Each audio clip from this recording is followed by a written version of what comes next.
जानते हो क्या हो गया? आज की माताएं गर्भवती है, सीरियल देख रही है, गोली बंदूक देख रही है, बच्चा पैदा हुआ, सारा प्रभाव बच्चे पर। इसका परिणाम क्या देखना? प्रमाण। छोटे बच्चे को मेले में ले जाना, मेला में सबसे पहला आपका बच्चा जानते हो क्या खरीदता है? मम्मी गन खरीदना है, गन। देशम देशम। वो गर्भ में जो देखी है ना, वो उतार रही है। इसलिए भाई बहनों, ये कथा मामूली नहीं है। इस कथा में कहने का मतलब, आप जब अच्छे बच्चे को जन्म देना चाहती है ये माता, तो आपको कुछ सीखना पड़ेगा। आपको संतों का प्रसाद गाय को नहीं खिलाना पड़ेगा। अरे धुंधली बेवकूफ थी, संतों का प्रसाद मिला, खुद गर्भवती नहीं बनी और गाय को खिला दिया। और अपने लिए किसका बेटा मांग के लाई? उसकी बहन जो पूरे दिन लड़ती थी, झगड़ती थी, उनके बेटा भी वही लड़ाई झगड़ालू पैदा हो गया, धुंधकारी। इसलिए भाई बहनों, कथा का सार समझिए। अगर आप अपने घर में सुंदर बच्चे को जन्म देना चाहती हैं, सुंदर पुत्र पैदा करना चाहती हैं, जो आपके गति का कारण। पुत्र का मतलब क्या होता है? पुत्र का अर्थ ही होता है पू मतलब नर्क और त्र मतलब तारने वाला। वही बेटा आपका बेटा है जो आपको नर्क से तार दे। कौन तारेगा हो? कभी गौर कीजिएगा। संसार का धन दे देगा, संसार में आपका मान बढ़ा देगा। रावण का बेटा क्या किया? कभी आप जानते? अरे राज विराज वालों, कभी सोचिए, रावण का कितना बेटा था? 1 लाख पूत 1.25 लाख नाती, ते रावण घर दिया न बात।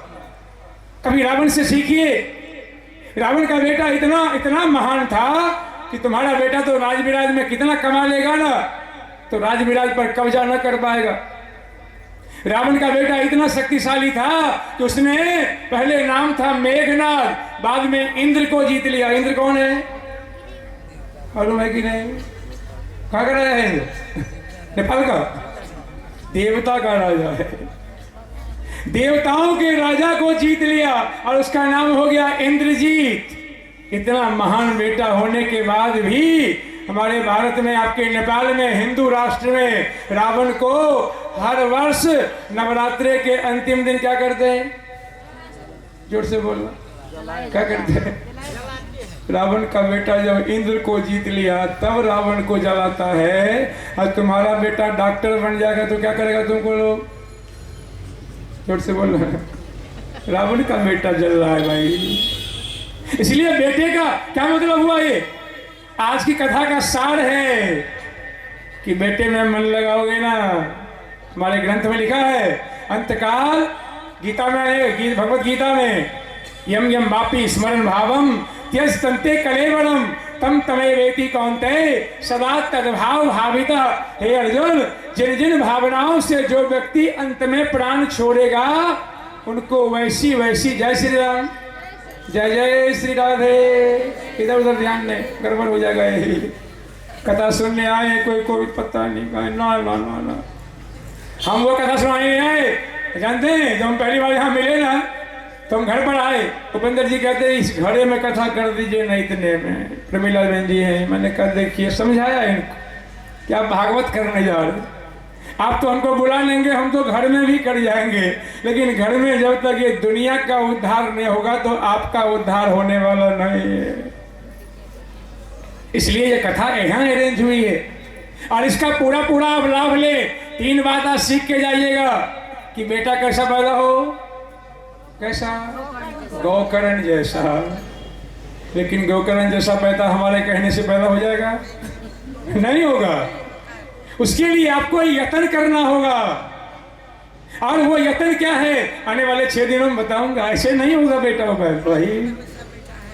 और दूसरी बात, अपने माँ बाप को कैसे रखना चाहिए? गौकर्ण की तरह की, धुनकारी की तरह?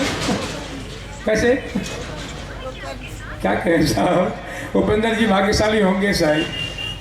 हम तो पूरे बिहार नेपाल में जाते हैं ना घूमने, क्या देखते हैं? मैं एक घर में गया बिहार में, मैंने कहा आपके घर में कौन कौन है?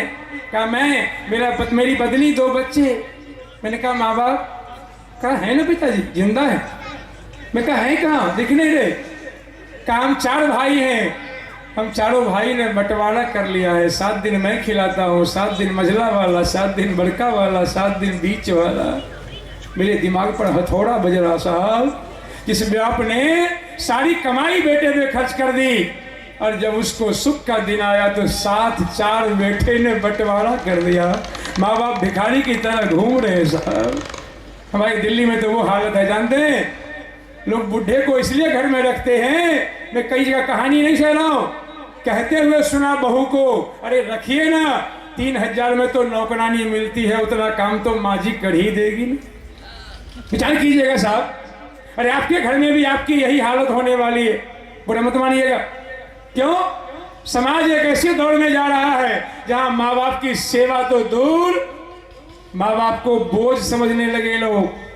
जब माँ बाप बुढ़े होते हैं ना, सारा बेटा बोझ समझता है। और बहुएं तो नहीं, आपको नहीं कह रहा हूं, मेरी क्या हिम्मत आपको कहूं साहब। कहाँ थी सीता मैया, पति के साथ वन चली गई।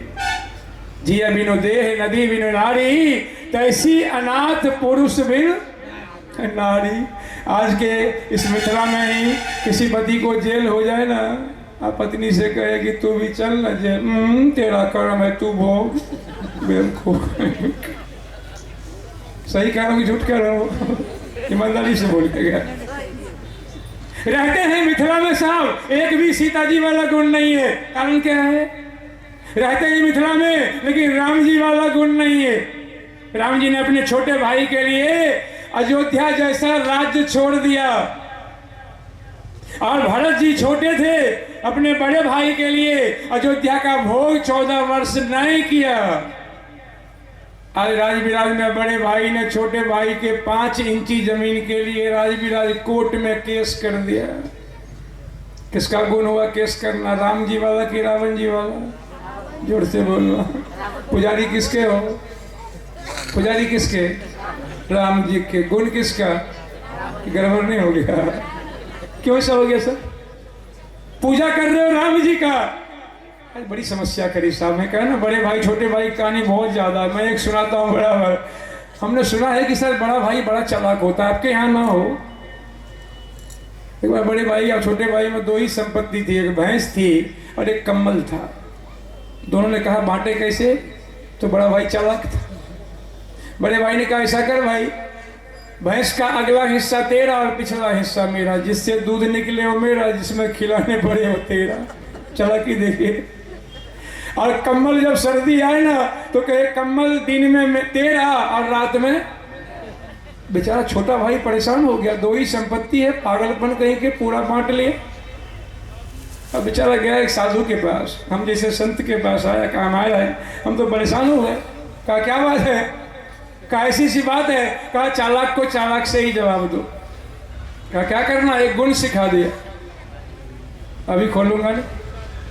गुड़ सिखा दिया। बेचारा घर आया, अब भैंस को खिलाया पिलाया, और जैसे दूध की बाल्टी लेके दूहने बैठा ना बड़ा भाई, तो बेचारा आगे में डंडा लेके खड़ा है छोटा भाई। अब जैसे वो दूहने लगे, वो भैंस को डंडा दिखाए, भैंस कचमचाए, दूहने ही ना दे। अब बड़ा भाई कहता क्या कर रहा पागल? अरे कहा भैया मेरा अगला हिस्सा मेरा, पिछला तेरा, अगले में जो मर्जी मैं करूं। भैंस दूहने ना दिया। हाँ। शाम को बेचारा सोने गया, पूछा कम्बल कहाँ है? कहा वो नाद में पड़ी है। बड़का सा नाद में दिन में कम्बल पानी में डाल दे। कहा पागल क्या कर दिया? भिगा दिया। कहा भैया दिन का हिस्सा मेरा, मैं भिगाऊं सुखाऊं तुम्हें क्या मतलब? अब ओढ़ना है तो ले जाओ। उसकी चालाकी दूर हो गई साहब।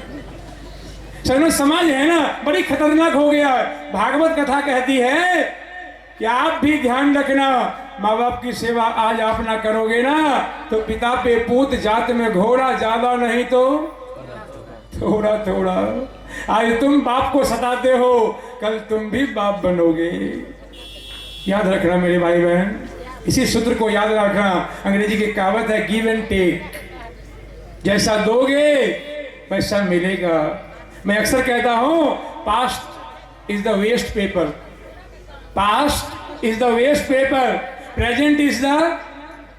कभी सोचिए आप साहब, कभी सोचते नहीं है, समझते नहीं है।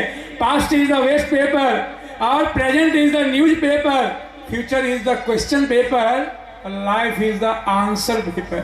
4 गो सूत्र है। जो बीत गया कोई वेस्ट पेपर है, छोड़ो, भूलो, फॉरगेट इट। जो प्रेजेंट है, जिसमें जी रहे हो, यही तेरा क्वेश्चन पेपर है।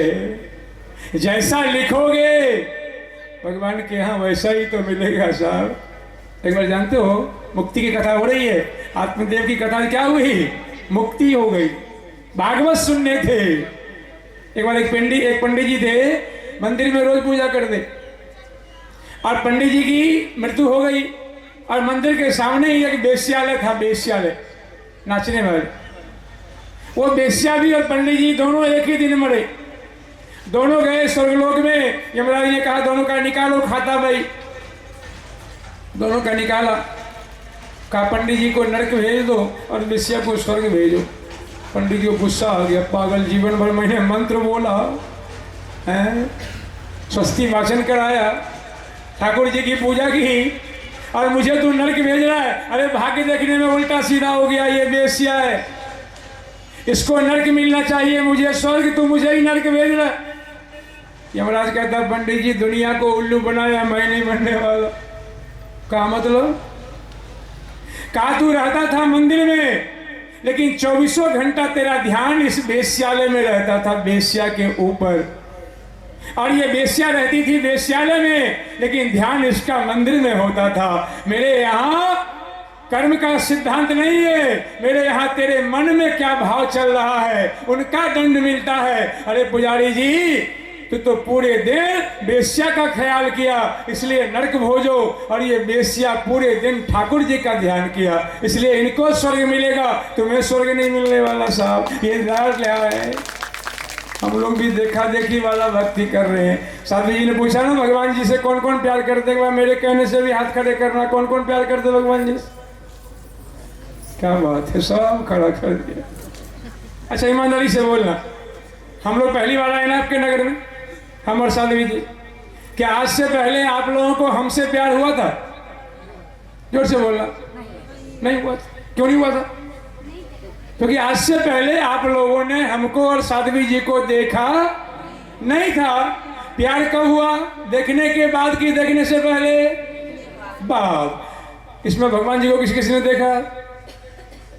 देखा ही नहीं। अब कहते हम प्यार करते हैं, कितनी झूठी बात है साहब।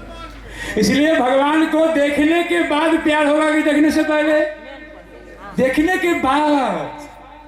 हम आपके यहाँ कथा लेकर के आए, भगवान की कहानी सुनाने नहीं। There is very big difference to know God and to know about the God. We should know God, not about the God. परमात्मा के बारे में हम आपको बताने नहीं आए। भागवत में लिखा है, भगवता प्रोक्तम इति भागवतम। जो भगवान के मुख से उच्चरित है वही तो भागवत है।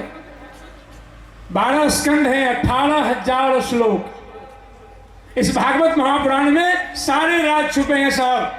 भगवान का प्यार कब होगा? अभी आप किस भगवान को प्यार करते हो? बुरा मत मानना। ये सामने हमारे भगवान जी की तस्वीर लगी है ना, इसको किसने बनाया भाई बहनों? किसने बनाया? मनुष्य ने। बहुत समझदार है। और मनुष्य को किसने बनाया? भगवान ने। अब आप मुझे ईमानदारी से बताना, जिस भगवान ने मनुष्य को बनाया वो मनुष्य भगवान बना देगा? ये तो गड़बड़ हो गया। बाप ने जन्म दिया बेटे को, अब बेटा जन्म दिया किसको?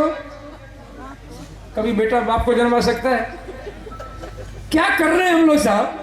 अरे भगवान जी हैं कहाँ? हम तो अपने बनाए भगवान को पूज रहे हैं, वो ठाकुर जी हैं कहाँ जो असली वाले? इसलिए हम आपके नगर में 7 दिन की कथा लेकर के आए, भागवत पुराण।